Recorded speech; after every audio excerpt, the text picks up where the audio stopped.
That will just call to order. Yeah, we don't need a motion for that. And roll call, Commissioner Foster's here, Commissioner Moore, Here. Mr. Stout. Chantel. Commissioner Taylor. I'm here. Yes, I'm here. Fantastic. Can I get a motion to approve the minutes from So moved. 6? So moved. Second. All in favor? Aye. Aye. Opposed? Motion passes. Okay, now we'll open it up to public comments. Now's the time for you to join us with your public comments. No one has registered for public comment. Okay. No comments, so we will move on to agenda item number 4, correct? Board updates. There's no board updates. Anyone have any updates, right? No. Nope.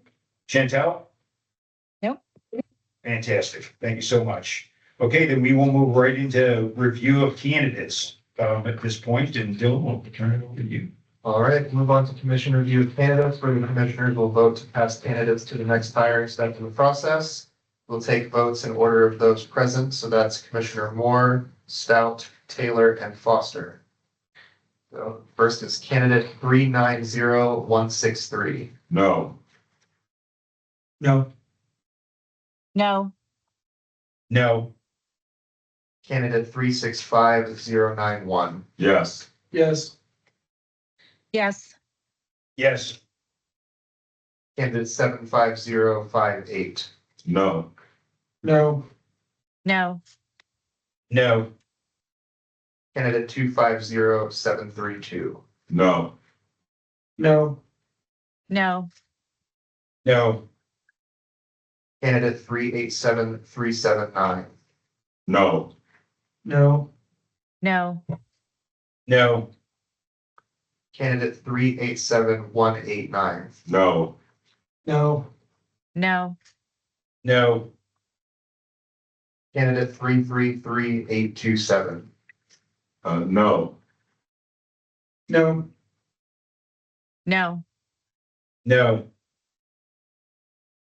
Candidate 372131. No. No. no, No. Candidate 139037. No. No. no, No. Candidate 264078. No. No. no, No. Candidate 383362. No. No. no, No. Candidate 389908. No. No. no, No. Candidate 113339. No. No. no, No. Candidate 272772. Yes. Yes. no, Yes. Candidate 365091. Yes. Yes. yes, Yes. Candidate 383545. Yes. Yes. yes, Yes. Candidate 383878. Yes. Yes. yes, Yes. Candidate 383634. Yes. Yes. yes, Yes. Candidate 383488. Yes. Yes. yes, Yes. Candidate 124343. Yes. Yes. no, Yes. Candidate 383322. Yes. Yes. yes, Yes. Candidate 372838. Yes. Yes. yes, Yes. Candidate 383303. Yes. Yes. Yes. Yes. Candidate 298715. Yes. Yes. No. Yes. Candidate 382990. Yes. Yes. No. Yes.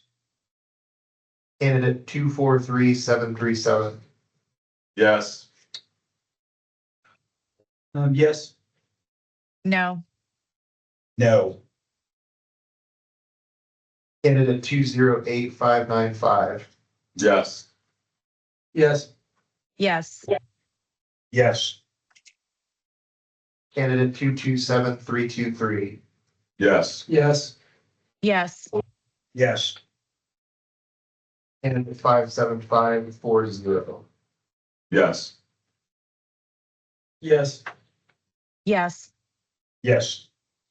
Candidate 370343. Yes. Yes. Yes.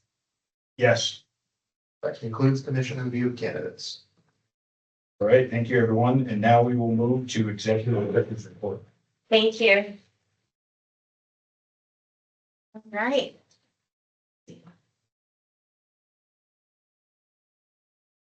It's coming. All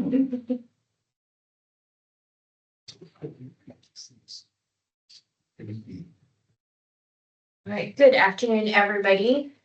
On our first slide, commissioners, we are on 2/6. It's going. All right, on 2/6 or February 6, 2026, via email, the commissioners voted to approve the unopposed motion for extension of time to file opening brief for appeal case number 25 CSC 10A received on the same day. The motion requested to extend the due date to February 23, 2026. The emailed votes were as follows. Well, actually, everyone was in favor of it. Everyone voted yes. So the decision request for this afternoon, commissioners, is the ratification of emailed votes received on February 6, 2026, granting the approval of the unopposed motion for extension of time to file opening brief on case number 25 CSC 108. For your votes? Give me a motion for that. Can I get a motion to ratify this vote? Motion. Second, Second. all in favor? Aye. Aye. Aye. Motion passes. Thank you, commissioners. Next slide, please. On February 6, 2026, the 2025 annual report was circulated to team members and the commissioners for review, feedback, and/or comments. Thank you to everyone who has shared their feedback and input. This report represents the 2025 annual results and outcomes for the board's review and approval, highlighting our successful navigation of challenges and demands and achievement of key strategic goals. An annual report is required per CSE Rule 2, Section 5, subsection F. The decision request is for the board's approval of the 2025 annual report, and upon your approval, we will circulate to our stakeholders. So moved. Second, Second. all in favor? Aye. Aye. Chantel? Aye. Aye. Mm-hmm. You get the motion twice. The motion moves. I would just like to say, I thought the report came out really well. Really well. Nice colors, well designed, lots of charts, really good. Just a good recounting of a really successful year. Really good. This is what you were talking about. It was, Greg's correct, Chris. It was very well done. Thank you. Bravo to everybody. Yes, I was gonna say that. That is a collective effort, commitment, dedication, hard work from all of the team members and our partners. So we do thank everybody. And so we will publish the approved report also on our website and circulate it to stakeholders. Thank you. Next slide, please. All right, just announcing a board member vacancy upcoming, anticipated board member vacancy. It will be a city council appointment. So for more information, you can go to our website or the city council's website. The qualifications for this particular, for any of our board members, membership position, They must be a U.S. citizen and in order to serve on the board. The terms are 2 years. The term for this position is from May 1st through 2026 through April 30, 2028. If you are interested or know of anyone interested, please share the information. Interested candidates should submit an online application by Sunday, March 1st, 2026. And if you have any questions, you can contact Melissa Mata over at City Council. All right, and I turn it over to Ally. Hi, okay, so this year we implemented a stakeholder satisfaction survey to measure our 2025 relationship with our stakeholders and just to gain insight on how we can improve our relationship moving forward. So we sent this out, it was open January 8th to the 31st of 2026. We sent it out to 62 stakeholders, including people in DPD, DFD, Department of Safety, City Council, Budget Management Office, Mayor's Office, and City Attorney's Office. And then we had 13 total respondents, a 21% response rate. As you can see here, we had pretty good representation from all of the agencies. And then we had an overall favorability score of 87%. Next slide, please. So we asked which roles or positions our stakeholders typically work with or interact with. The respondents primarily interact with the executive director, but as you can see here, all positions have some level of contact with our stakeholders. Next slide, please. We measured 3 different aspects of stakeholder engagement. We have overall satisfaction with their partnership with our agency, satisfaction with communication, and alignment with decision making.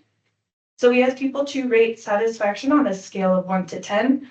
On this table here, you can see the average score out of 10 and the satisfaction percentage or favorability score. And for the favorability to match industry standards, anyone with a score of 7 or higher is considered satisfied. 6 or lower is dissatisfied. So on a scale of 1 to 10, how satisfied are you with your overall experience with the Civil Service Commission? We're at 85% favorability. On a scale of 1 to 10, how would you rate your satisfaction with communication you received from the Civil Service Commission?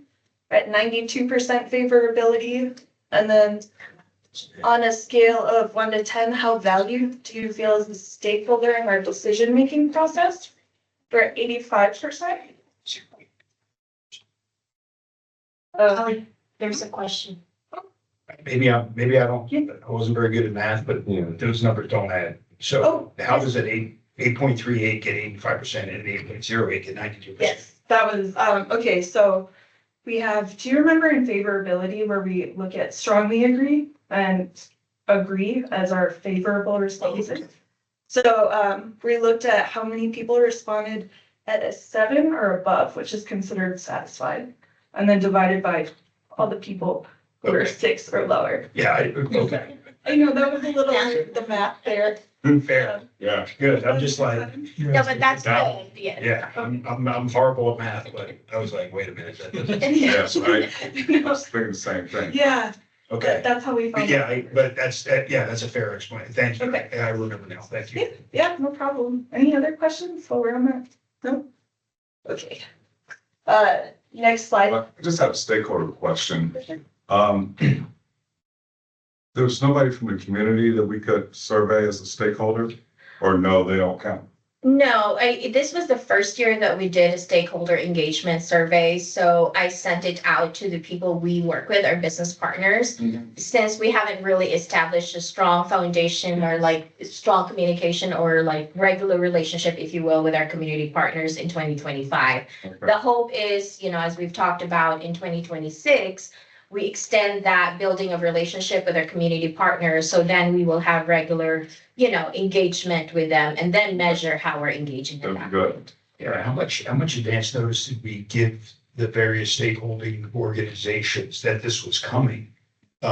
Did we give them advance notice or how did that work? No, we greeted them Happy New Year and we said, but we opened the survey for over 2 weeks and sent a reminder midpoint. Okay, Yeah, I mean, I would like to see I'd like to see higher than 21%, 13 out of 62. I'd like to see the city attorney's office respond to the survey. That would be fantastic, And city council. right? That we did get one response, Yeah, one. Not to call you guys out here, but I'm calling you out here. Thank you for that. But yeah, We're kind of. if we can, if you let us know, we can socialize this and pick up the phone and say, hey, Yeah. can you, That would be great. yeah, yeah. For sure. I mean, I'd like to get, I love the honest feedback. I love but I don't want to I just don't want to read our press clippings and think we're doing great. Yeah. When, only 13 out of 62 responded. So if we can help drive some of that, awareness that we need to have, that's really important for us to get this feedback, please let me know and I can, we can definitely call into command staff on both sides of the fire and the police department. That would be very helpful. Yeah, that would be, Thank you. yeah, absolutely. Before you want to go ahead and then I'll do my Sure. commentary. My last slide. Okay, so we asked, what are some suggestions for enhancing collaboration? Our stakeholders, suggested regularly scheduled stakeholder meetings and also to allow more communication between the CSC and stakeholders. So they want more to speak up and contribute more than they're able to do in some of these meetings. And strengths in what we did well, the Civil Service Commission was receptive to stakeholder and candidate feedback. There's been a visible commitment to process improvement and speeding up the application process. There's been improved communication from leadership, especially at the director level. And then there was also improved collaboration with stakeholders in 2025. Any questions?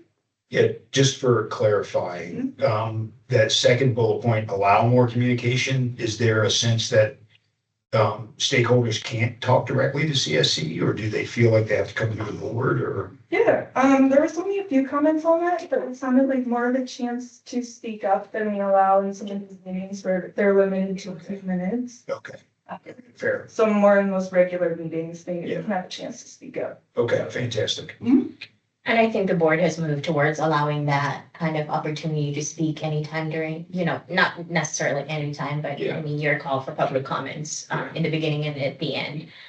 What I just wanted to also comment on is I really appreciate oftentimes and sometimes in stakeholder engagement and relationships, anecdotes can drive actions, right?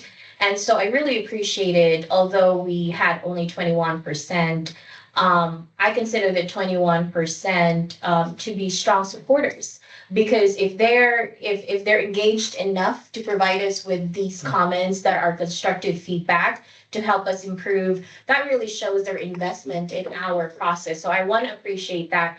Of course, I am with you. I would like that percentage to rise because we want that to have, the more feedback we can gain, the better we can assess whether or not the course we're going is in fact reflective or representative of the majority of our stakeholders. So I would encourage our stakeholders, to complete it in the future, but I do want to thank the 13 who took the time.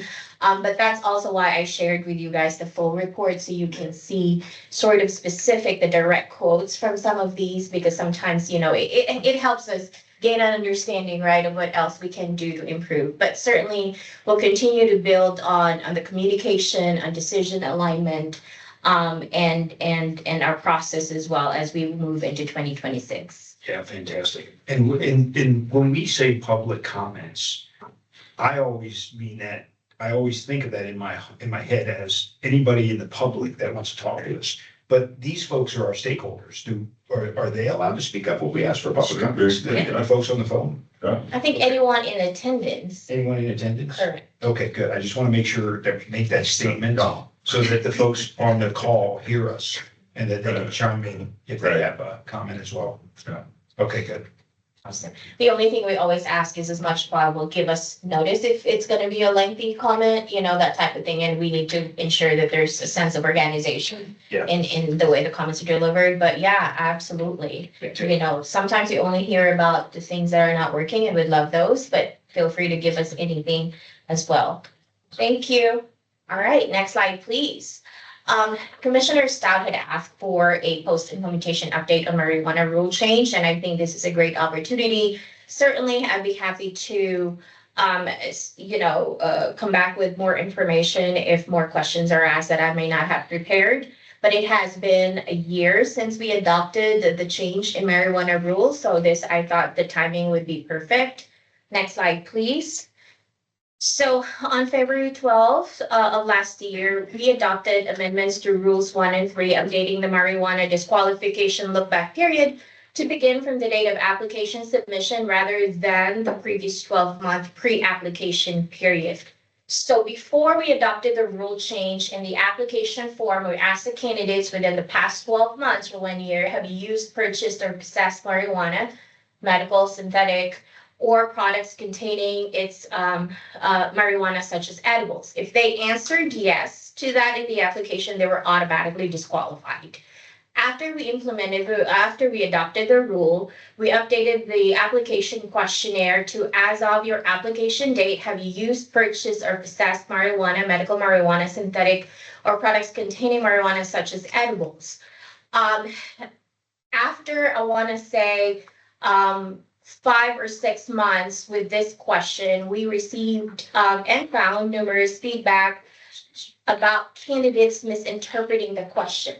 So they were still answering yes because they thought, like, have you ever, as of the date of your application, did you ever? So we updated the question so it can better reflect the answer we wish to get. This position, so now the question on our application states this position prohibits use, purchase, or possession of marijuana starting from the date of application. On the day of your application, did you use, purchase, or possess marijuana, medical marijuana, and so on, such as edibles? So that's post-implementation. We went into it with a question, then again found, and thank you also to the feedback from our recruitment partners. We were having to constantly reactivate people because they answered it wrong or misinterpreted the question. So next slide, please. So over here on the left side, you have candidates who answered yes to the marijuana use and application submission between 2023 to 2025 per position. So it just moves. We start with you have fire and then EMT and then police from 2023, 2024, and then 2025. So just highlighting, how many folks declared usage within the disqualification timeline and understanding that in 2025, the rule changed as well. On the right, it has the post-conditional offer drug screening positive results because we wanted to identify whether or not the change in rule kind of like set or increase the number of folks who may have tested positive in post-conditional, right? Because that was kind of like our safeguard in place within the hiring process. So in 2025, we had 0 post-conditional offer drug screening positive results. I'm sorry, we actually had 1 for fire. I'm sorry, I got that wrong. So just 1 for fire in 2025. But for EMT and police, we had none. Stephanie, I got that right? It was fire? That is correct. So in 2023, we had 1 who tested positive for marijuana for the police entry level, but they ended up not getting hired, of course. And then in 2024, we had 1 for firefighter. We also did not hire. The 1 for 2025 for firefighter, we also did not hire. We rescinded that offer. Okay. So I guess the summary of this slide just shows that adopting the rule change did not increase the number of post-conditional positive test results, which is what we wanted to happen. Because we didn't, we adopted the change not to allow more folks who use marijuana to come through.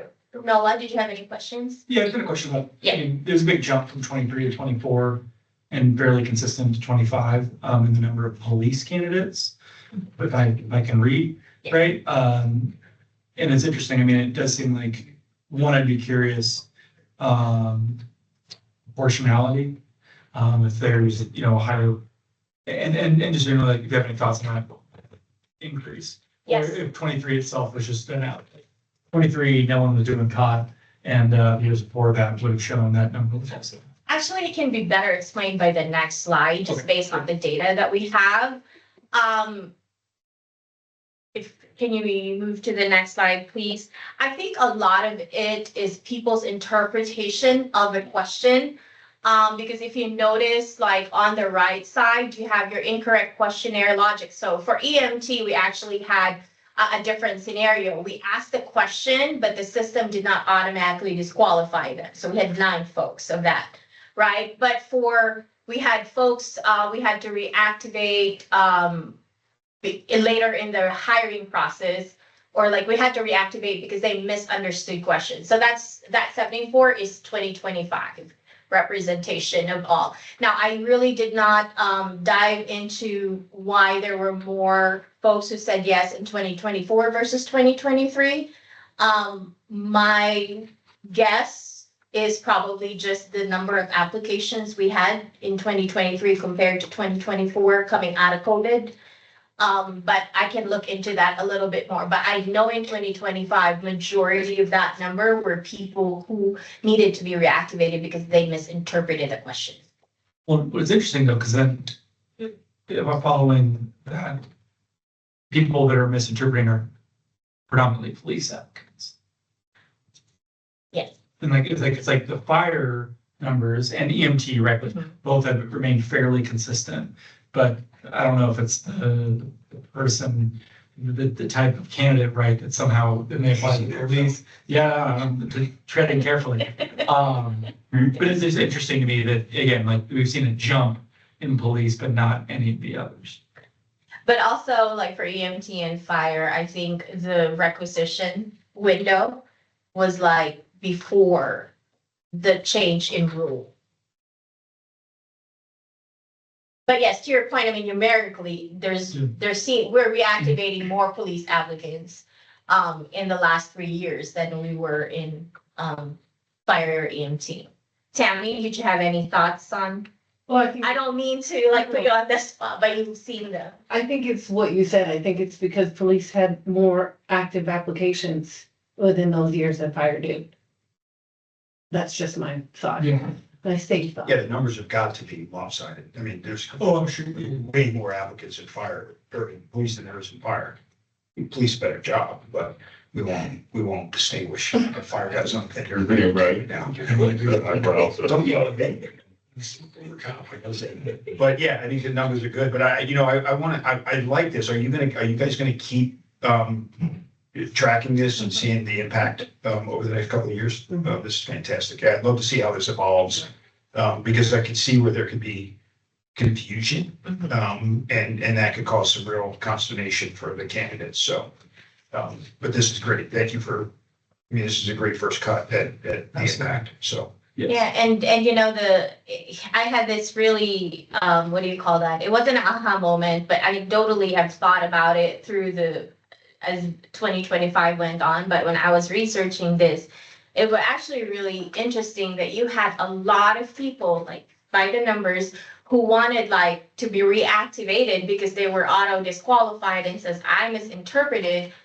But then they disqualify themselves in later processes, like they did not take the NTN test, they did not show up to their poly. I was like, you went through all this like trouble to plead your case. And so that's an interesting, I feel like that's an interesting dynamic as well with some of our, with our candidates. So we'll continue to look at it. You know, I think post-implementation reviews are always healthy, so we can sort of kind of like, right, like assess, did we make the right decision or do we need to readjust something? So I did ask the departments for their reasonable suspicion tests for 2025, because our safeguard was that we didn't change our drug screening policy, but to further that, we wanted to see if there was going to be an increase in reasonable suspicion for the departments, right?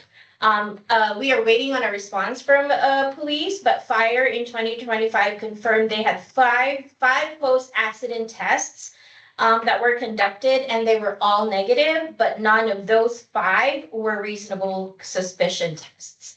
It's just procedurally when they, I believe, and certainly I think, Chief Hagman is on the line as well. I believe procedurally, when they have accidents, they are mandated to take the tests. But I guess I ask, as the contrarian, why do you care about post-accident tests after they're hired? I think it's more of like ensuring that the decisions we make pre-employment, may or may not have impact when they're on the job for our stakeholders. Because I mean, a lot of folks, when we were having those conversations about Mario, not a lot, but there were some thinking that we're letting a lot of maybe users go into the job and all of a sudden our departments are gonna end up with, so it's just, I think it's wise for us to kind of take a look, what is our decisions impact to the department as it pertains to some of these? Okay. Did the fire department qualify that at all? Is that an average number? Is that a high number? Is that a low number? Did they qualify that at all? Chief Hagman? I don't mean to put him on the spot. No, for like 2025, the number of post-incident testing, I mean, that's on par. But yeah, usually we don't have anyone, come up positive for that. So it's an irregularity if we do. Does that answer your question? Yeah, that's perfect. And I would imagine that DPD is gonna have much higher numbers, post-accident. They just have more at-bats to have a problem than the fire department. Yeah. All right, so that concludes my executive director report, commissioners. Okay, and so now we're gonna move to executive session. No, we don't have any. No, okay, nothing for I executive. do have a question for executive session. Can I do that or not? Under what criteria? Personnel. Personnel, okay. So do we move to executive session, Brian, or do we not? Yeah, you have to vote. Motion to. Okay, can I get a motion to move to executive session? Just a point of clarification then, since I'm remote, am I not able to participate? Can't tell. Well, she able to stay for the discussion? Not enough for executive session. Okay. Bye, Chantal. Hi. You're welcome to stay. I mean, look, well, maybe I can do this in open session. I just want to ask a question. Just want to ask a question. Let's just ask a question. So it seems like we're seeing a uptick in unsuitable evaluation. Why is that? On our JSA, on our job suitability assessment, just for the public awareness of the question. We are seeing an increase, but by increase, it just seems a lot. I haven't really run the numbers, so I don't have that information right now. I think we need to do some sort of comparative analysis over the previous years. Is it really an increase, or we're just seeing them? Oh, it's an increase. Uh-huh. It's interesting because I thought, we have a lot of no's today, right? And I remember there were times throughout the last 2 years where we had cycles where we had a lot of no's. And I think it's cyclical. Oh, maybe. But who knows? But it's a great thing to look into. It's if there's causation at all. Yeah, for Yeah. sure. So something It's a good question. Thank you for asking it. I've had a similar thought, so I'm glad you asked the question. I look forward to getting some answers about that. I don't know what's going on, but it got my attention. Yeah. So, okay. Fair. That's a great question. That doesn't need to be an executive session. No. Yeah, good. I mean, for the good of the order, everybody should hear that question. So, Yeah, great. I mean, we have the recruiters on here, so they have their vested interest in understanding this as well. Yeah. Okay, so we're done. All right, can I get a motion to adjourn? Motion. Moved. Second. All in favor? Aye. All right, Aye. Chantel, thank you everyone on the call. Thank you so much. Thank you. Finished for today. Thank you. Thank you. So-